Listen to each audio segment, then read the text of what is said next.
Wake that ass up. Early in the morning. The Breakfast Club. Good morning, everybody. We are the Breakfast Club. DJ Envy, Jess Hilarious, Charlamagne the God. Let's get in some front page news. Now, some quick sports. Last night, the Timberwolves beat the Mavericks 105-100. The Mavericks lead the series 3-1. And good morning, Morgan. Morning. How y'all feeling? How you feeling? Thanks, Morgan. Yeah, all right. Well, let's get into it. Closing arguments have ended in Donald Trump's criminal hush money case in New York. They lasted for nearly 5 hours, with prosecutor Steinglass apologizing for trading brevity for thoroughness. The judge is set to give the jury instructions today, and deliberations are expected to start around 10 a.m. this morning. Actor Robert De Niro, who is also a New York native, spoke outside the courthouse yesterday, and here's what he had to say about the former president. I don't mean to scare you. No, wait, maybe I do mean to scare you. If Trump returns to the White House, you can kiss these freedoms goodbye that we all take for granted. And elections, forget about it. I mean, Robert De Niro isn't wrong about anything he said. Yeah, he was arguing with pro-Trumpers out there. He wasn't holding anything back yesterday. No, he wasn't. He called him a clown and everything. And he compared, like, clowns in society to Trump being a clown running the president. I mean, he being a president running the country. He wasn't holding nothing back No, he yesterday. was not. Not at all. So keeping in mind that Trump is being charged with falsifying records before the 2016 election to hide payments from adult film star Stormy Daniels, he is the first American president to stand in a criminal trial, and he could face up to 4 years if found guilty. They have to get this one right. I mean, if he's not found guilty, like if he beats these charges, it's going to make the other charges, which are way more serious, which is the stuff I actually think he should be in court for. It's going to make those look, he will be able to say it's a witch hunt. But Like they were saying that his ex-attorney, which is pretty much their biggest, I guess, person on the stand, they were saying that how can they actually trust him? Because You're talking about Michael Cohen, yeah, he was Trump's bully. Like, he was the one that was doing everything, but now the same person that was the bully and going hard at people, now he turned on Trump, so they were like, how do they know that his story is actually factual? How could they possibly trust that witness, Yeah, they just going to have to get this right, because if he gets found not guilty on this one, he's going to be able to say all of the cases against him are BS, and it's all a witch hunt, and it's all politically driven to keep him out the White House. Well, let's hope the justice system gets this one right. 4 former Memphis police officers charged with the murder of Tyre Nichols are in federal court this week. Nichols died 3 days after being beaten by officers during a traffic stop on January 7th back in 2023. Demetrius Haley, Tadarius Bean, Emmett Martin II, and Justin Smith were scheduled for pretrial hearings both yesterday and today ahead of their federal hearing in September. The federal charges include 1 count of each of excessive force and deliberate indifference, and 2 counts of witness tampering. On Friday, a pretrial hearing is scheduled for their state charges, which include second-degree murder, aggravated assault, aggravated kidnapping, official misconduct, and official oppression. A 5th officer, Desmond Mills Jr., pled guilty to federal charges. He said, I'm out. I'm going to just go ahead and take this. Oh, yeah, all them Negroes going to jail. Keyword Negroes, okay? They do not have the complexion for the protection. You ain't even got to worry about that. Not the okay. Speaking of Negroes, the baseball record books are about to undergo a big change, according to USA Today. All of the former Negro League players have their statistics officially incorporated into Major League Baseball's historical records. MLB elevated Negro League statistics to Major League status back in December of 2020. The addition of Negro League stats officially makes Hall of Fame catcher Josh Gibson one of the greatest of all time. Gibson, who spent his entire career in the Negro Leagues, is now MLB's new all-time career leading in batting average and slugging percentage, OPS, and holds the all-time single-season records for each of those categories. Yeah, man, we love to see it. Yeah, drop one of the for those Negroes. Those exceptional Negroes. What is wrong with you? What you mean? There's exceptional Negroes in the Negro So League. who did they take out? The Dominican players? I can't call it. Oh, okay. All right. I'm just curious. All right. Well, that is front page news. Thank you, Morgan. Now, what are we talking about next hour? We're going to talk about the DNC. There you go. There you go. DNC next hour. Okay. And everybody else, get it off your chest. 800-585-1051. If you need to vent, phone lines are wide open again.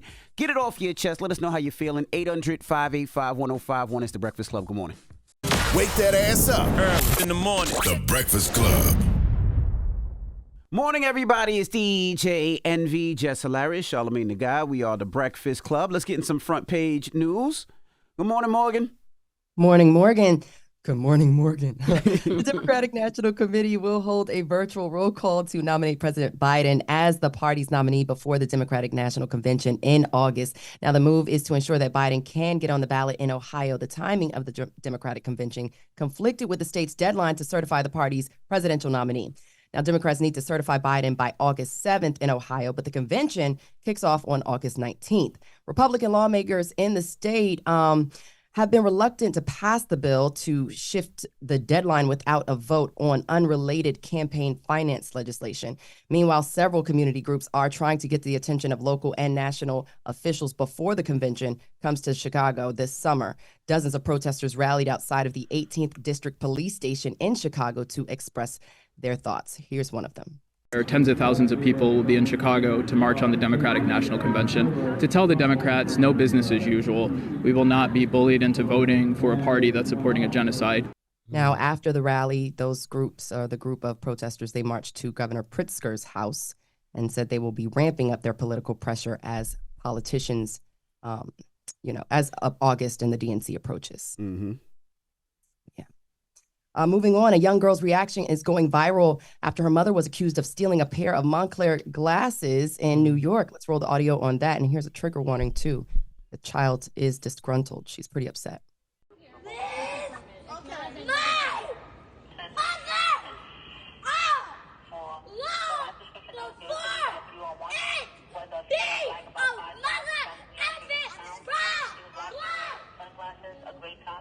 She had a dogger bag. The CV gave the description of a female black with long braids with the white baseball cap, white shirt. What classes did I steal from Montclair? Mommy, I know who it was. What classes did I steal? Thank you. Stop recording it now. You should not be recording it without our permission. For my safety. Thank you. I know Kanye gonna use that for a sample. Yeah. Nah, but nah, and more serious, being more serious, that she didn't even fit the description. She had a ponytail. She had gray on. Yeah. She didn't have white on. Yeah. And that baby was wilding for her mom Upset. as she should have, because Yeah. she was like, my mom didn't steal it, and they didn't find glasses on her. So I never don't found understand them. why they even put her in the police car. She still went to jail. Yeah, and you got to think through, that's horrible. That little kid, the trauma that little kid got to experience, because that little kid probably has seen or heard things on the news, of people being killed at the hands of police officers or being assaulted at the hands of police officers. Or maybe she's been through it before. Or maybe she's been through it before. But either way, you could tell that triggered her in a real way, and she got to live with that. Yeah. She was shouting expletives at the officer. Her mother seemed unfazed by that. But yeah, to your point, if you get into that point of rage, yeah, you've been through some things. That's right. But you would have to understand, if she's in the store with her mom and maybe she said, I seen who stole it. It wasn't my mother. Right. It was somebody else. And you arrested my mom. You put her in cuffs. You embarrassing my mom in public, going through her stuff. Right. Yeah. Very traumatizing. Protect your mother. Mm-hmm. Then they probably done told the little girl, don't snitch. So she saw who did it, but don't want to say nothing. So now she's super conflicted. No, she said it on the video. Who did it. She was like, I can tell y'all who did it. Oh, she did? Yeah, she said, I know who did it. I know who did it. Oh, okay. Congratulations. Mm-hmm. They said her aunt did it. Her aunt stole so they was with. He'll shut up. Yo. Man, come on, man. So she was with Stop them. it, man. So it was. Cut it out, man. So hold on. The aunt stole it? Why they didn't arrest the aunt? Allegedly. We don't know where the. Do they look alike? The aunt probably got away. Them glasses. She said, all right, I see y'all back in the house. Yeah, maybe the aunt got white and braids, but the lady that they had in cuffs definitely didn't have on white and braids. Look alike? I don't know, but she didn't have braids. Boy, I know that is a hell of a conversation they having at the house, because the aunt is like, what you telling on me for? Mm-hmm. Why you telling the police I did it? I ain't had nothing to do with it. Why you got mommy locked up? Exactly. That's right. See, you don't know how we used to get down. I used to steal for your mama. Your mama used to steal for me. We go back and forth. That's what we do. No. How you think you got them glasses, them outfits? Anyway. You know what I'm saying? Oh my God! I'm just saying, allegedly, of course. And in health-related news, anybody got any tattoos? Well, apparently, if you get a tattoo, that can increase the risk of developing lymphoma, which is a type of blood cancer.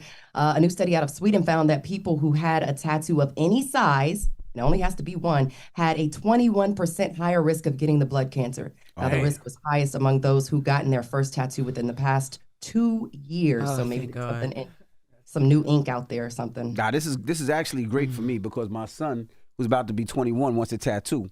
And he been trying, and my wife been like, no, you can't get it. And he was like, but Dad got one. And he was like, yeah, but be better than your father, right? But this is good. I can come home with this. I'm like, you want cancer, bro? Yeah. Do you want cancer? Scares Do you want cancer? Do you want lymphomia? Do you want to die? I'm going to go hard at him today. Thank you, Morgan. You're welcome. I'm Morgan Wood. That's your front page news. You can follow me on social media at Morgan Media, MorgynMedia. And check out more of my news coverage at Black Information Network and BINnews.com. About to text Logan right now. Morgan. All right. Now, when we come back, Monica McNutt will be joining us. She's a basketball analyst for ESPN. She used to play for the Georgetown Hoyas, and we're going to talk to her next. So don't move. It's The Breakfast Club. Good morning. Wake that ass up. Early in the morning. The Breakfast Club.